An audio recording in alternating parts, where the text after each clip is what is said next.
너무 뭐 비관적으로 여기서 좀 올라왔다고 여기서 팔고 도망가고 이렇게 할 필요가 없다. 그러니까 지금부터는 뭐야? 반대 매매나 강제적으로 기계적으로 팔아야 되는 국면이 없다. 삼성전자 오히려 매도 삼성- 물량이 줄어든다. 네. 저는 1.0까지는 무조건 간다. 그러니까 저는 보수적으로 얘기해서 한 2,900 무조건 2차 도전 네네. 관문으로 보고 있는 건데.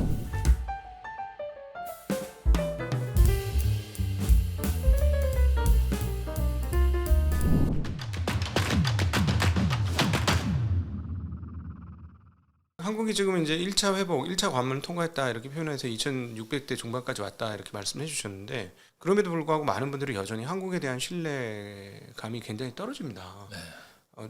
이렇게 사실상 한국 투자자분들이 작년도 후반부에 미국 시장에 몰려갔거든요. 네. 그분들은 지금 손실이 꽤 큽니다. 네. 아까 앞서 언급하셨던 뭐 한국 분들이 주식을 올렸다 하는 그런 종목들은 또한 낙폭이 좀 커서 시장은 겨우 10% 남짓 빠졌는데 네. 개별 종목단에서 뭐 40~50%씩 손실 난 것들이 지금 나오고 맞아요. 있어요.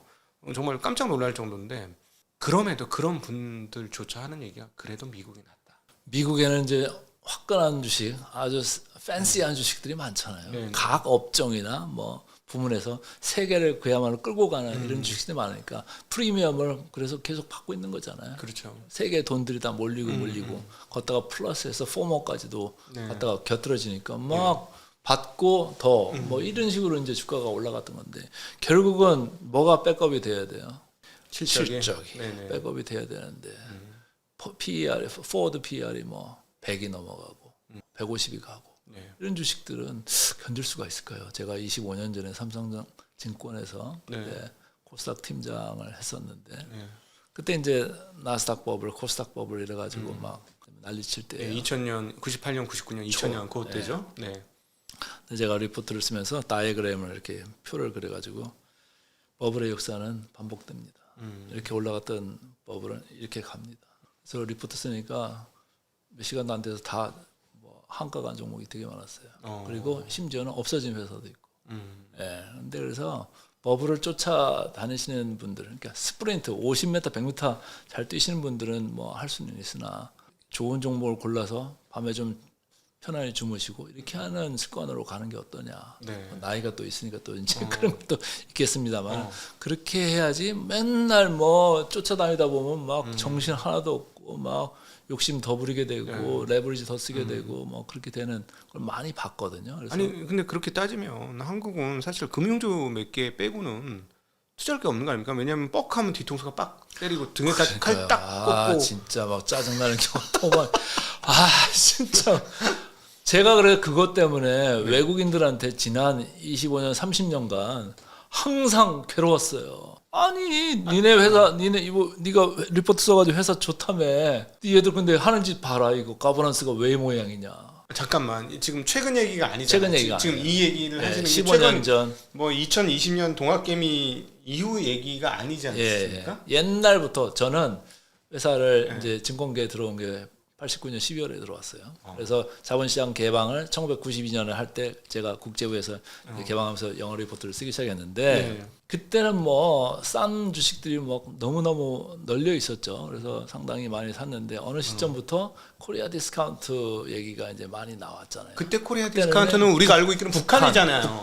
네. 북한 이슈도 있었고 뭐 장부도 뭐 엉망이고 회계장부. 회계 투명성도 없고 막 분식회계 막 그냥 기본이고 막 90년대. 그랬던 시장이었어요. 근데 그럼에도 불구하고 싼 맛으로 사들어왔어요. 외국인들이. 2000년 넘어가고 뭐 이렇게 넘어가면서부터는 이제 많이 교육이 돼 있잖아요. 근데도 아직도 그러고 있으니까. 그리고 2010년 넘어가면서부터는 더 괴로운 거죠. 짜증나는 거잖아요. 외국인들 입장에서는. 막 싸다고 샀다가 막 갔다가 퍼버리고 막 두 번 다시 한국 왜 패버려요 주식을? 아니 뭐 돈을 많이 벌 것 같고 뭐 좋아진 것 같은데 어느 날 뭐 빅베스 해가지고 확 털어버리고 계열사 돈 확 몰아줘가지고 지분 사주고 뭐 대주주 좋은 방향으로 다 회사 돈 갖다가 다 쓰고 지금도 그러잖아요. 예전에도 똑같았어요. 더 심하면 심했지. 외국인들 가서 얘기하면 아이고 왔는가 자네 그러고 그냥 회사 또는 대주주 쪽에서 외국인 투자자가 오면 별로 그렇게 외국인 얘기하잖아요. 그러면 너는 지져라. 뭐 그러든지 아, 진짜로? 말든지. 아, 그걸 주식 팔면 되잖아. 이번에도 뭐 그룹에서 그런 워딩을 썼던데. 아니, 아, 주식 사지 아니, 마. 잠깐만. 혹시 그런 거 진짜 직접 보셨어요? 아니, 가서 미팅하면 그런 걸 얘기를 하잖아요. 외국인 투자자가. 그리고 글로벌 로드쇼 같은 걸 나가요. 뭐 홍콩도 나가고 런던도 나가고 쭉 나가면 그 호텔에 이제 우리 기업들이 쭉 CEO나 CFO들이 가서 앉아가지고 이렇게 이방 같이 이렇게 있으면 저 앞에 이제 외국인 투자가 고객들이 와서 앉아요. 그때 같이 들어가시는 네, 거죠? 같이 들어가서 통역을 해야 되니까 이제 그러면 그 사람들이 막 묻고 아니면 어떤 때는 이거 좀 요구를 한다고 이거 이렇게 하면 안 되는 거 아니냐. 근데 반영이 안 됐어요. 그런 것들이 요구가 없었던 게 아니에요. 근데 반영이 된 게 최근 뭐 한 5년 10년 그때부터는 슬금슬금 반영이 되는 거예요. 왜냐하면 행동주의 펀드들이 나오면서 삼성물산 이거 잘못된 거 아니냐, 뭐 회사 이거 잘못된 거 아니냐, 이거 해라 저거 해라, KTNG 같은 데서 가가지고 배당 수익률 올려라, 이거 하는 거 너무 하는 거 아니냐. 어쨌든 그런 것 때문에 안아주지는 않잖아요. 조금씩 상법 개정 없고 자독법 개정 없어도 조금씩 좋아지면서 우리 시장이 여기까지 온 거거든요. 아, 그나마 그래도 90년대보다는 그리고 2000년대 2010년 전 이전보다는 그나마 낮으니까 이제 좀씩 올라오는 거예요. 그러니까 배당 성향도 뭐 10% 하던 게 배당 성향이 뭐예요? 이런 얘기를 하는 때가 배당률 10%가 아니고 배당 성향 옛날에는 그냥 돈, 배당률로 얘기했어요. 아, 한국 기업들이 네, 배당 성향이 아니고 아, 지금 물어본 게 배당률. 외국인들이 배당 성향 이렇게 해요. 물어보면 배당 성향이 뭐예요? IR 하는 분들이 배당 성향이 뭐예요? 오. 우리는 배당률 그때도 사람들은 배당률만 알고 있어요. 그렇지. 액면가 배당률 또는 시가 배당. 시가 배당률도 개념이 없을 때예요. 맞아. 액면가 배당률이라고 했어. 맞아. 옛날에. 네, 그랬어요. 배당 성향, 디비던 페이아웃이라고 그러거든요. 자기가 이익 본 거에서 뭐 예를 들어서 한 30% 준다. 그 정책이라는 게 있어야 되는데 그런 게 없는 거예요. 회사 무슨 정책이야. 아직도 사실 배당 성향 정책이 있는 회사 무슨 한국 시장에서 배당을 기대해 뭐 이런 생각으로. 아직도 많진 않아요. 전화해서 이렇게 탐방하고 해보면 아직도. 네. 근데 이제 그런 게 좀 많이 이제 없어져가지고 좀 뭐 기분이 조금씩 좋아지고 있던 채 또 가끔씩 사고를 치잖아요. 뭐 지난주에도 H그룹에서 사고 쳤고 3주 전에는 뭐 또 딴 L그룹에서 사고 쳤고 그런 걸 치면서 야, 이거 진짜 상법 개정 확실히 돼야 되겠다. 그럼 외국인들이 그런 모습을 보면 어떤 식으로 반응합니까? 현장에서 직접 외국인들 자기는 이 회사의 그 한 뭐 오너라고 생각을 해요. 아, 외국인들이 1%를 사든 5%를 사든 뭐 100주를 사든 자기는 여기에 소액주지만은 자기는 여기 오너라고 생각을 해. 오너십을 내가 갖고 있다. 이 회사. 이게 나 똑같이 대우해달라 이거지. 대주주가 아니고 투자했던 외국인들은 나 투자했으니까 나 너희들의 같은 뭐 저기야 파트너야 뭐 이런 개념이 있다는 얘기죠. 똑같이 대우를 해줘야지 된다 이런 생각들이 깔려 있죠. 근데 우리나라는 그렇지 않잖아요. 이 사회에서 회사를 위해서 결정을 한다고 하는데 그 회사라는 게 앞에 써 있는 건 회사지만 거의 대주주 이익을 위해서 그렇죠. 많이 결정들을 하죠. 사실은 회사를 위한 게 아니죠. 정확하게 전체 주주를 위해서 결정을 안 하잖아요. 그러니까 그렇죠. 이번 상법 개정이 회사 및 전체 주주를 위해서 하는 쪽으로 가는 거잖아요. 그러면 상법 개정되고 나면 이미 한국의 외국인들 지분율은 한 3할쯤 때가 되는데 안 들어왔으면 몰라도 이미 3할 들어왔는데 상법 개정하면 외국인 또 이때야 뭐 없었으니까 무조건 막 들어오면서 주가를 띄웠지만 저는 들어온다고 봐요. 디스카운트를 지금 아직도 많이 해주고 있는데 우리 시장이 PBR로 봤을 때 지금 옆에 주변국이나 이런 거 봐서도 우리가 괜히 지금 밑에 가 있거든요. 우리 시장에 대해서 이제 기업들의 수익성이나 이익 창출 능력에 대해서 의심하는 분들이 많은데 지금 컨센서스로 보면은 25년도에 우리나라 자기자본 이익률 ROE를 9.1%로 우리가 예상을 하고 있고 내년 거는 최근에 9.6% 보고 있던 이익률 수치가 9.9로 올라갔어요. 어디 때문에 올라갔을 것 같아요? 삼성전자, SK하이닉스 이런 애들이 끌고 올라가는 거예요. 그럼 9.9%가 나오는데 왜 우리가 포워드 PBR 0.8대에서 지금 아직도 헤매고 있어야 되냐 이거야. 말이 안 된다는 소리지. 그러면 1배는 가야 되는 건가요? 1.0은 무조건 가야 되는 거예요. 지난 제가 15년치짜리 포워드 PBR 그 숫자를 보면은 1.0에 있어요. 그걸 넘어갈 때도 있고 하회할 때도 있고. 뭐 저는 1.0까지는 무조건 간다. 그러니까 저는 보수적으로 얘기해서 한 2,900 무조건 2차 도전 관문으로 보고 있는 건데 그러면 2,650에서 어나 더 10% 올라가는 거잖아요. 추가로. 그 9.9% 그 수치로만 보면은 코스피 지수는 3,000을 넘어가 있어야 돼요. 그러면 3,000 초반에 가 있어야 돼요. 만약에 상법이 개정되면 어떻습니까? 이거는 제가 보니까는 그냥 이건 기본빵 거기까지 가야 된다고 말씀하시는 것 같아요. 네. 상법 기본빵. 개정, 상법 개정되면 기본빵만 가는 겁니까? 더 가는 겁니까? 저는 더 간다고 봐요. 한국을 차별대우 했던 그런 그 외국인들이 이제 들어와서 오히려 뭐 우리 상법 개정했다고 그 다음 날로 회사들이 바뀌겠습니까? 그렇죠. 그 시간 많이 걸리겠죠. 회장님들이 바뀌시겠어요? 그렇죠. 그럼 뭐가 있을까요? 마찰적인 시간이 필요해요. 소송들이 계속 나올 거고 여러 가지 이슈들이 나올 수가 있어요. 예. 그런 거를 겪으면서 점점 안 하면 안 되는 왜 상법이니까 그렇지. 강제할 수 있잖아요. 그 다음 날에 완전히 바뀌는 이런 거는 기대하지는 않지만 마찰적인 기간이나 그런 과정은 어쩔 수가 없다. 그러나 확실히 바뀌는 계기가 될 거다. 그렇다고 보면은 과거에 생각했던 우리 구닥다리 회사들, 안 바뀌는 회사들 바뀔 때가 됐고 그런 게 다 저퍼나 저 PBR에 처박혀 있어요. 그런 것까지도 이제 건전해서 올라가는. 그리고 이제 보면은 뭐 2세, 3세 지금 다들 상속할 지금 타이밍들이 됐잖아요. 돌아가시면서 최근에 주가 올라가는 회사들도 있잖아요. 그럼 볼 때는 뭐 2세, 3세가 그 업을 가업으로 받아서 할 수도 있지만 아니 이거 싫고 더 팬시한 거 하고 싶어. 여기 돈은 많잖아요. 그럼 누가 사요? PE나 뭐 이렇게 사가지고 그럼 PE들이 사는 주식들이 어때요? 대체적으로 기업들이 나중에 보면 뭐 구조조정 이런 것도 있지만 ROE를 되게 높게 만들죠. 올려놓고 맞아요. 불효불급한 자산 같은 거 다 처분하고 맞아요. 배당 많이 올리고 맞아요. 그러면서 막 회사 기업 가치가 막 올라가잖아요. 비싸게 팔아먹는 게 목적이기 때문에 그냥 무조건 도둑놈처럼 비싸게 뭐 팔아먹는 게 아니라 소갈맹이하고 껍데기를 상품성을 굉장히 만들어 놓고 팔려고 하는 거죠. 걔네들은.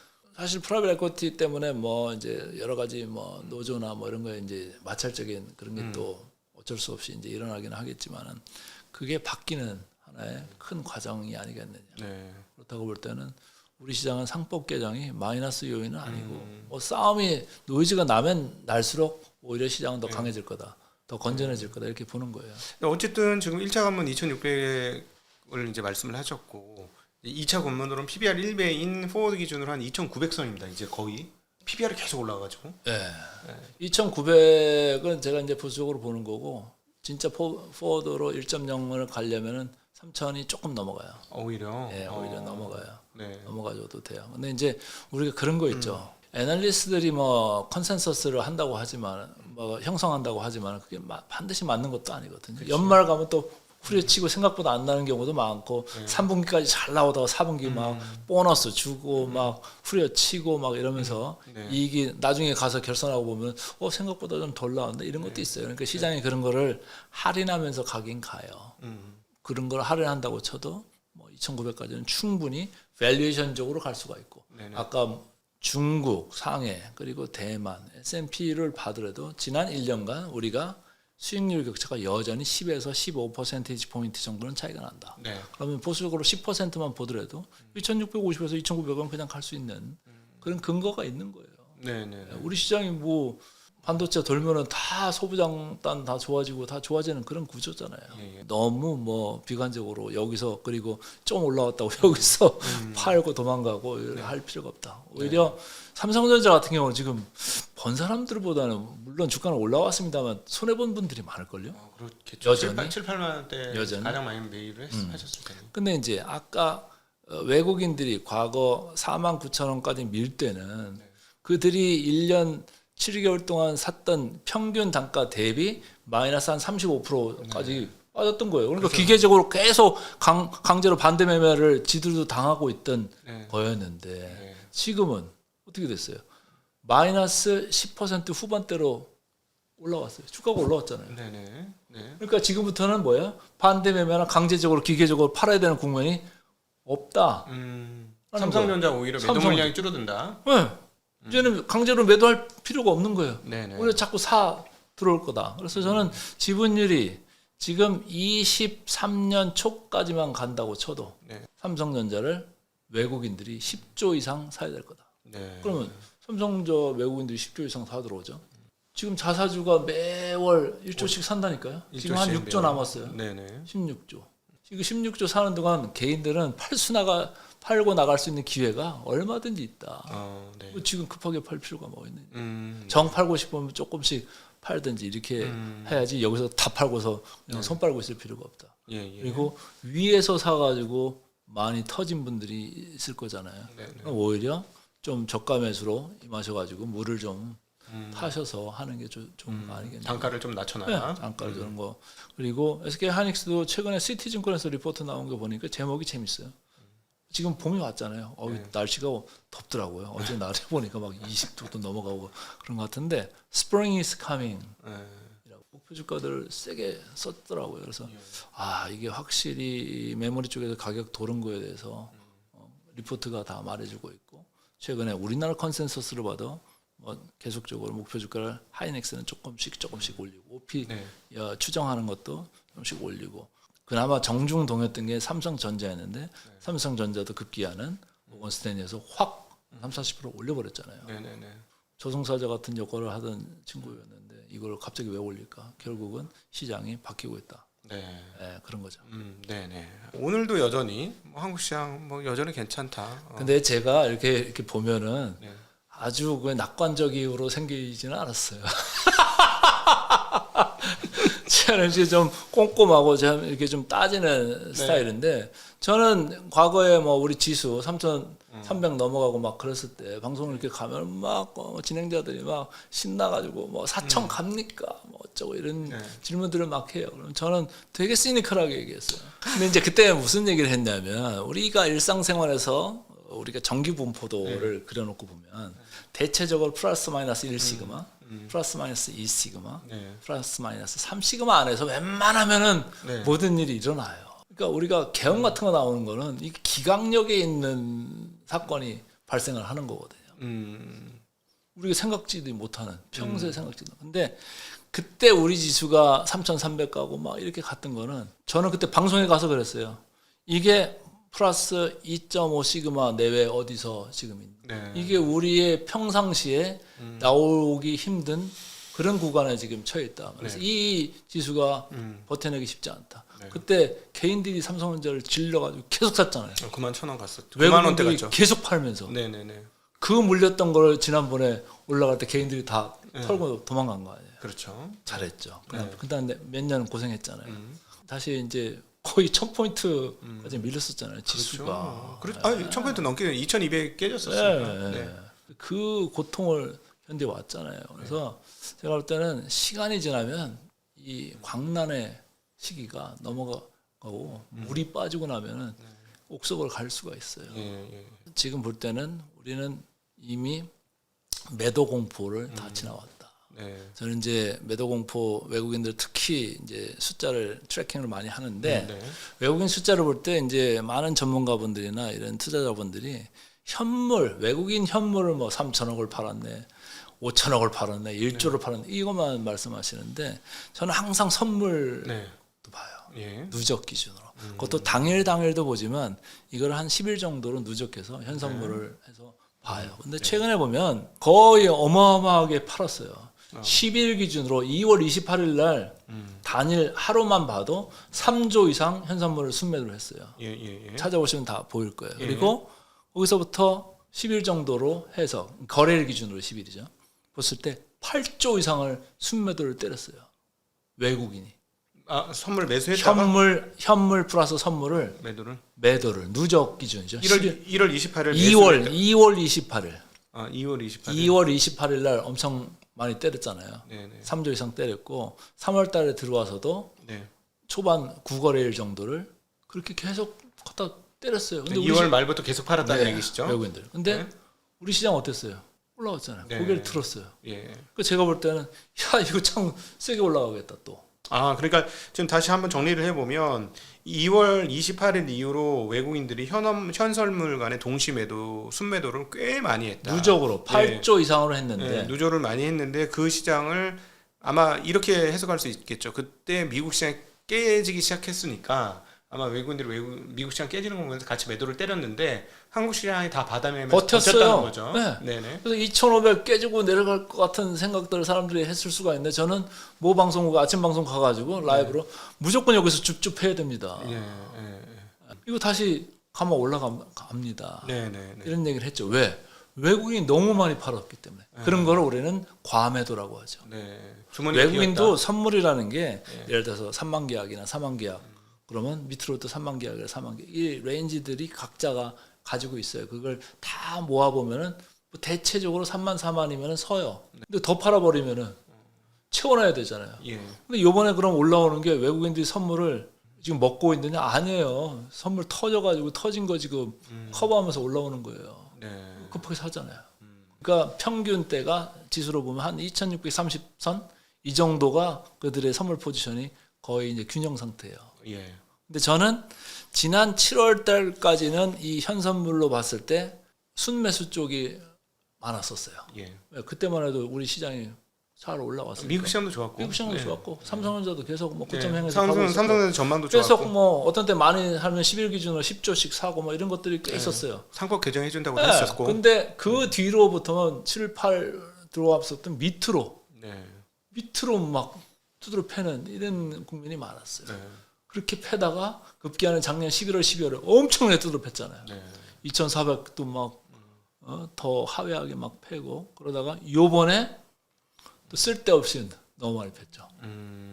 그래서 나는 이거는 돌아올 수밖에 없다. 이게 빈집인데 이거 어떡할 거냐. 비어진 주머니 채울 수밖에 없다. 그래서 네. 반도체 디램 경기가 그렇게 안 좋아진다고 해도 나 이건 채울 수밖에 없다. 그래서 가는 곳마다 제가 빈집털이에 들어올 수가 있다 그러는데 저 아저씨 무슨 소리 하는 거예요? 삼성전자가 무슨 뭐 기술 선도력도 없어진 지 오래고 지금 뭐 실적도 안 좋아지고 1분기 안 좋아진다는데 뭔 소리 하는 거야? 이런 댓글들이 많았는데 삼성전자는 우리 시장을 대표하는 대표 시가총액 1위 기업이기 때문에 반도체 경기만 봐서 이걸 사고 팔고 하지 않는다.